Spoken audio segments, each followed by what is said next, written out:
오늘 우리가 읽은 이 시편 1편의 말씀은 아마 시편 중에서 우리가 가장 잘 아는 말씀 중에 하나일 겁니다.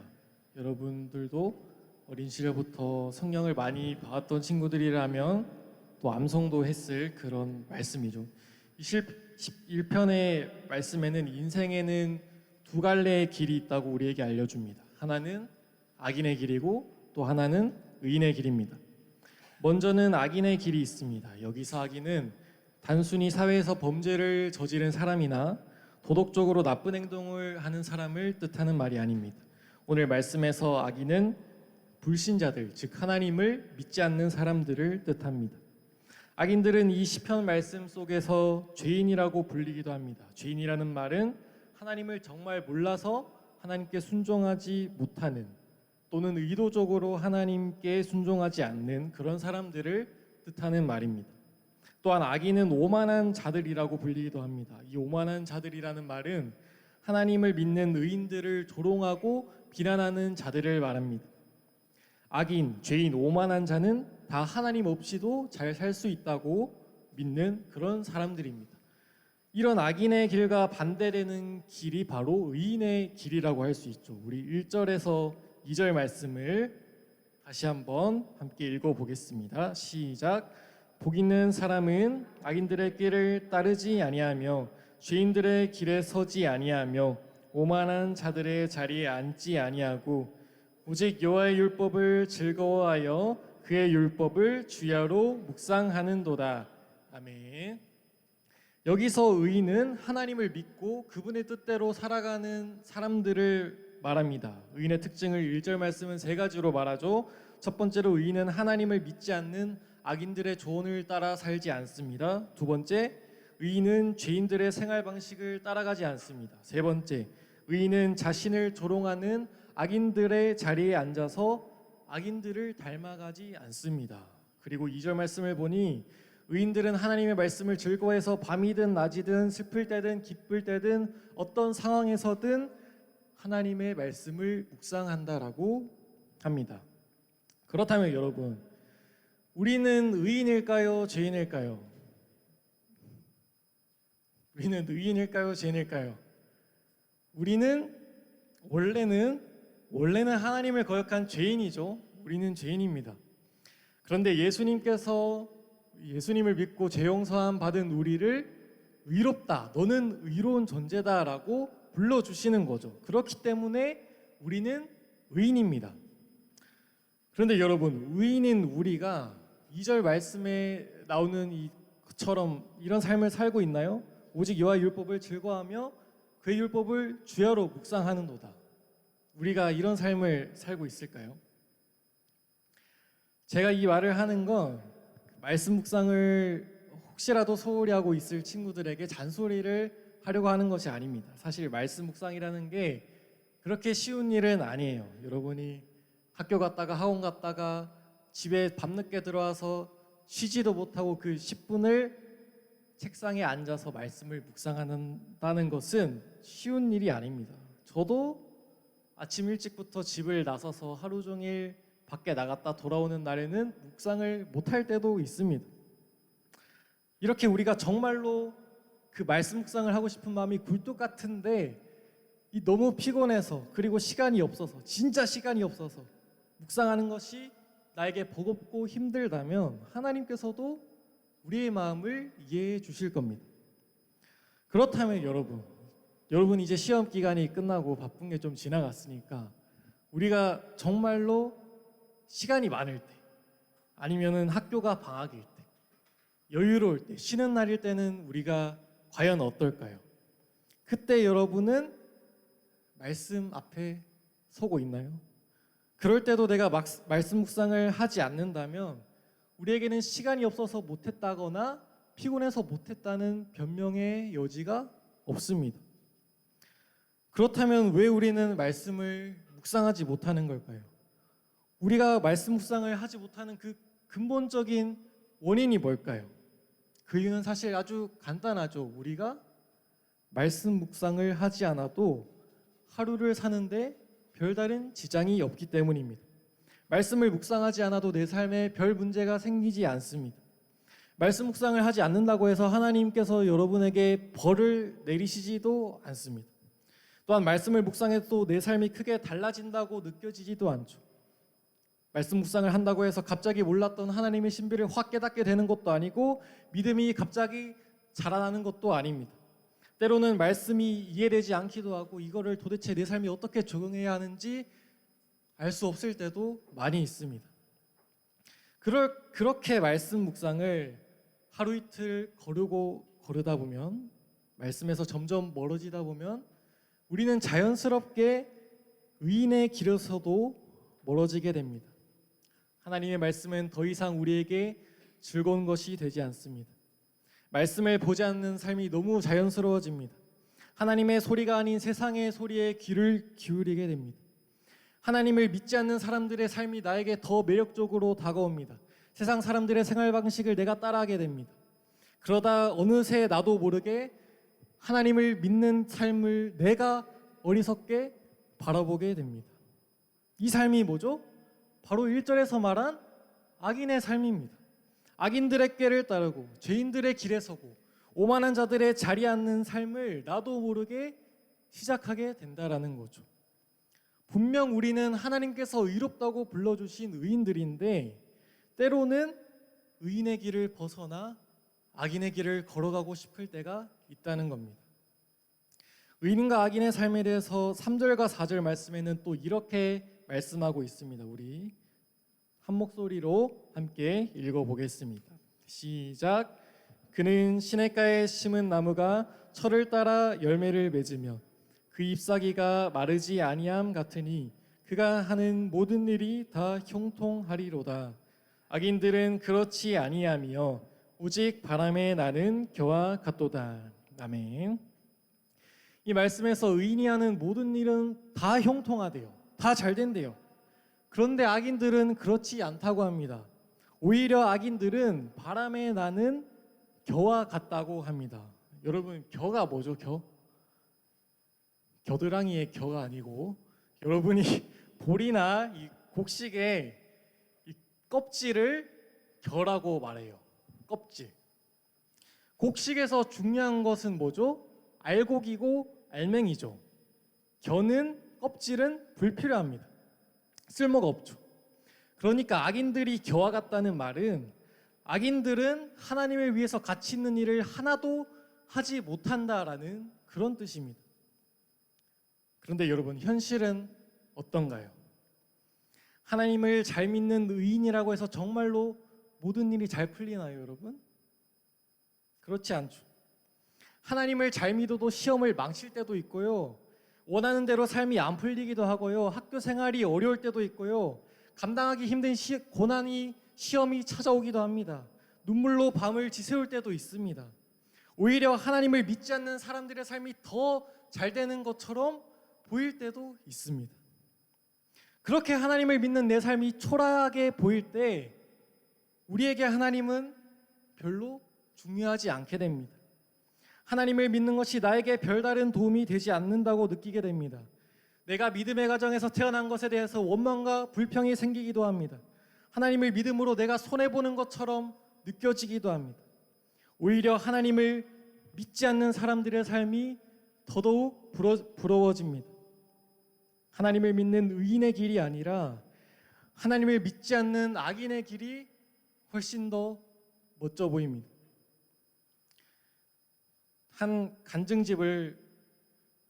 간증집에서 제가 고등학교 2학년 친구의 간증을 보게 되었습니다. 이 시련 속에 만난 하나님이라는 책이었습니다. 이 친구의 이름은 강찬미라는 친구입니다. 이 찬미라는 친구는 목사님의 딸이었습니다. 찬미의 아버지는 항상 가난한 교회만을 섬겨왔기 때문에 가족 모두가 비닐하우스 교회와 지하방 교회를 전전하며 아주 어려운 생활을 했습니다. 찬미는 새벽이면 일어나서 분식집에 나가 아르바이트를 해야 했고 실업고에 진학해서 수업료를 내지 못해서 가스마리를 해야 했습니다. 가정 형편이 얼마나 안 좋았던지 이 찬미라는 친구의 엄마는 찬미를 부자 장로님 댁에 양녀로 보낼 작정을 하기도 했습니다. 찬미라는 친구가 쓴 간증문에 이런 내용이 있었습니다. 그렇게 내 가슴에 쌓이고 쌓였던 불만들이 어느 날 갑자기 터져버렸다. 엄마는 내가 뭐가 불만인지를 말해보라며 언성을 높이셨다. 나도 더 이상 참지 못하고 엄마에게 내 불만을 털어놓았다. 지금까지 엄마 아빠가 나에게 해준 게 뭐 있어요? 용돈도 한번 주신 적 없고 애들이 맛있는 것 먹을 때 얼마나 먹고 싶었는지 알아요? 화를 억제할 수 없는 나는 계속 말을 이어갔다. 옷도 맨날 남이 버린 거 입히고 다른 애들이 부모님이랑 외식할 때 얼마나 부러워했는지 알아요? 나는 울면서 말을 이어갔다. 우리 집 사는 꼴 보이기 싫어서 친구들을 집에 데려오지도 못하겠어요. 그리고 친구들은 주일 되면 놀러 가는데 난 예배 때문에 어디 한번 놀러도 못 가니까 따돌림 당하잖아요. 내성적이고 말수가 적었던 내가 어디서 그런 불평이 쏟아져 왔는지 나도 몰랐다. 이젠 다 말했다. 속이 후련했다 싶었는지 나는 주저앉아서 엉엉 울기 시작했다. 우리 가족은 모두 같이 울었다. 이런 글이 있었습니다. 여러분, 이 찬미라는 친구의 가슴 속에 무슨 응어리가 있는지 알겠나요? 찬미의 원망은 부모님만을 향한 게 아닌 것 같습니다. 찬미는 하나님을 향해서도 원망의 마음을 품고 있습니다. 그런 찬미를 향해서 도대체 누가 비판과 비난의 화살을 쏠 수가 있을까요? 이것이 우리가 살아가는 현실입니다. 하나님을 믿는다고 해도 좋은 것 하나 없어 보이고 잘 되는 것 하나 없어 보이는 게 우리의 현실입니다. 그렇다면 여러분, 이 시편 1편을 쓴 이 시인의 삶은 어땠을까요? 이 시인이 시편 1편을 썼는데 이 시인의 삶은 도대체 어땠을까요? 3절과 4절 말씀을 제가 다시 읽습니다. 그는 시냇가에 심은 나무가 철을 따라 열매를 맺으며 그 잎사귀가 마르지 아니함 같으니 그가 하는 모든 일이 다 형통하리로다. 악인들은 그렇지 아니하며 오직 바람에 나는 겨와 같도다. 이 시편 1편을 쓴 시인이 이렇게 말하죠. 의인은 모든 일이 다 형통하다. 모든 일이 잘 된다. 그런데 악인들은 그렇지 않다. 이 시를 쓴 시인이 도대체 무슨 근거로 이런 말을 했을까요? 본인의 경험담이었을까요? 그 시절에는 정말 하나님을 믿는 의인은 다 잘 되고 하나님을 믿지 않는 악인들은 죄다 인생이 잘 되지 않았을까요? 아니죠. 그럴 리가 없습니다. 우리가 살아가는 오늘과 별 다를 바가 없었을 겁니다. 오히려 하나님을 믿는 게 손해인 것 같은 순간도 있었을 것이고 하나님을 믿지 않는 사람들이 더 잘 되는 것처럼 보일 때도 있었을 겁니다. 그런데 이 시는 도대체 무슨 근거로 하나님을 믿으면 형통하다, 하나님 믿으면 잘 된다 라고 말하고 있는 걸까요? 그것을 알려면 이 3절에 시인이 비유로 말하고 있는 시냇가에 심은 나무의 정체를 알아야 합니다. 시냇가에 심은 나무.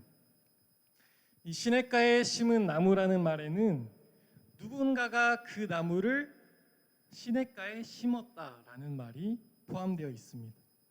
누군가가 나무를 시냇가에 심었습니다. 그 나무에게 때로는 거센 바람이 불어왔을 것입니다. 때로는 하늘에서 비가 폭우처럼 쏟아져 내렸을 겁니다. 아니면 비가 하나도 내리지 않는 목이 타오르는 시기를 겪었을 겁니다. 뜨거운 태양이 땀을 뻘뻘 흘릴 정도로 세게 내리쬐는 그런 더위도 경험했을 겁니다. 그런데도 그 나무는 아주 쌩쌩하고 생기가 넘쳤답니다. 그 나무는 계절을 따라서 아름다운 열매를 맺었고 잎사귀가 하나도 시들지 않고 파릇파릇했답니다. 도대체 이 나무는 어떻게 그럴 수 있었을까요? 그 뿌리를 가만히 보니 자신의 뿌리를 시냇가에 깊숙이 견고히 박고 있었다고 합니다. 시인은 자신이 살아온 그 의인의 삶이 이 시냇가에 심긴 나무와 같다고 말하고 있습니다. 하나님께서 그를 시냇가에 심으셨답니다. 하나님께서 그에게 행복할 수 있는 모든 조건이 갖춰진 시냇가에 심으셨답니다. 그러나 그것은 세상의 조건이 모두 다 갖춰지는 그런 것이 아니었습니다. 시냇가는 하나님 그리고 말씀을 의미합니다. 이 신에게 주어진 것은 단지 하나님을 가까이 하고 말씀을 가까이 하는 삶뿐이었습니다. 그에게도 힘든 일, 슬픈 일, 눈물 나는 일이 다가왔겠지요. 때로는 원하는 대로 인생이 풀리지 않았겠죠. 하나님이 나와 함께 하시지 않는 것 같고 하나님을 원망하고 싶은 그런 순간이 그에게도 있었겠죠. 그럼에도 그는 자신의 뿌리를 하나님께 단단히 고정시켰답니다. 하나님께 뿌리를 두지 않는 삶은 헛된 삶이라는 것을 알았답니다. 그래서 그는 하나님께 뿌리를 두고 말씀에 뿌리를 두는 삶을 살았답니다. 하나님의 말씀이 그에게 즐거움이 되었답니다. 그는 밤이나 낮이나 슬플 때나 기쁠 때나 어떤 상황에서든 말씀을 통해서 살아갈 힘을 얻었답니다. 그렇게 어떤 상황 속에서도 하나님을 의지하고 말씀에 붙잡혀 사는 자신의 인생이야말로 행복한 인생이다, 형통한 인생이다, 잘되는 인생이다라고 시인은 고백하고 있습니다. 아프리카에 있는 니제르라는 나라의 사막에 테네레 나무라고 불린 나무가 있었습니다. 이 나무는 반경 400km 안에서 유일하게 자란 아카시아 나무입니다. 광활한 사막 가운데 홀로 자라고 있어서 세상에서 가장 외로운 나무라고 불리기도 했습니다.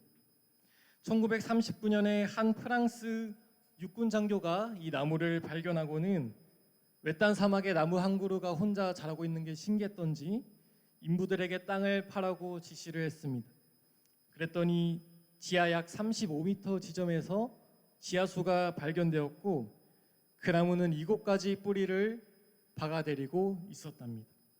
나무가 전혀 생존할 수 없는 환경이었는데도 살 수 있었던 그 이유는 바로 나무가 지하수 깊숙이 자신의 뿌리를 내리고 있었기 때문이라고 합니다.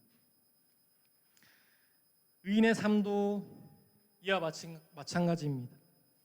하나님을 믿는다고 해서 힘든 일, 눈물 나는 일이 모두 다 사라지진 않지만 어떤 상황 속에서도 하나님과 그분의 말씀에 뿌리를 내리고 있다면 우리는 결코 흔들리지 않을 수 있습니다.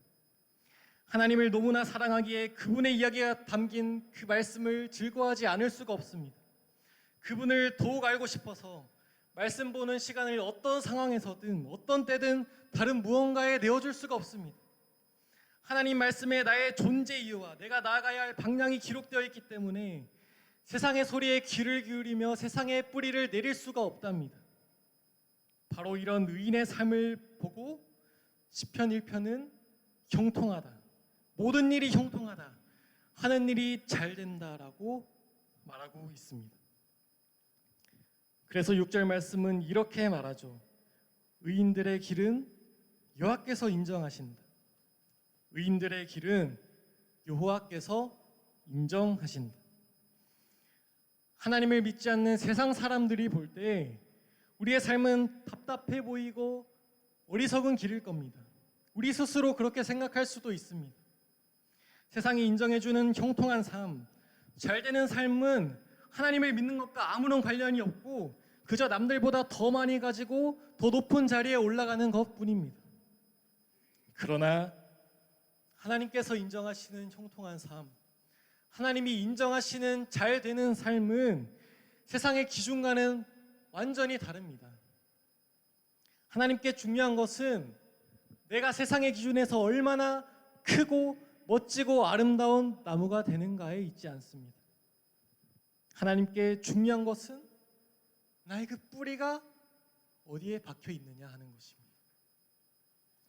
나의 뿌리가 하나님께 닿아 있지 않다면 우리가 얼마나 보기에 화려하고 멋진 나무가 될지라도 하나님은 그 삶을 인정하시지 않습니다. 세상의 시선에서는 조금 초라해 보일지라도 하나님께 뿌리 박은 인생, 바로 그 인생이 하나님께서 인정하시는 형통한 인생입니다. 사랑하는 우리 중등부 친구들, 세상의 삶이 더 자유로워 보이고 더 좋아 보이고 하나님을 믿는 이 길이 손해인 것처럼 보일 때에도 우리의 뿌리를 세상으로 옮겨 심지 맙시다. 내 마음이 흔들리고 넘어질 때마다 또다시 하나님과 말씀에 나의 뿌리를 내립시다. 하나님께서 그런 좁은 길 걸어가는 우리의 삶을 형통하다, 잘 된다라고 인정해 주십니다. 그러다 보면 우리도 하나님의 계절에, 하나님의 때에 우리의 삶에 아름다운 열매를 피울 수 있을 것입니다. 우리 중등부 친구들 모두 그런 하나님께 뿌리 박힌 인생, 하나님께 뿌리 박은 인생을 살아가기를 간절히 기도합니다. 우리 함께 찬양하고 기도하겠습니다.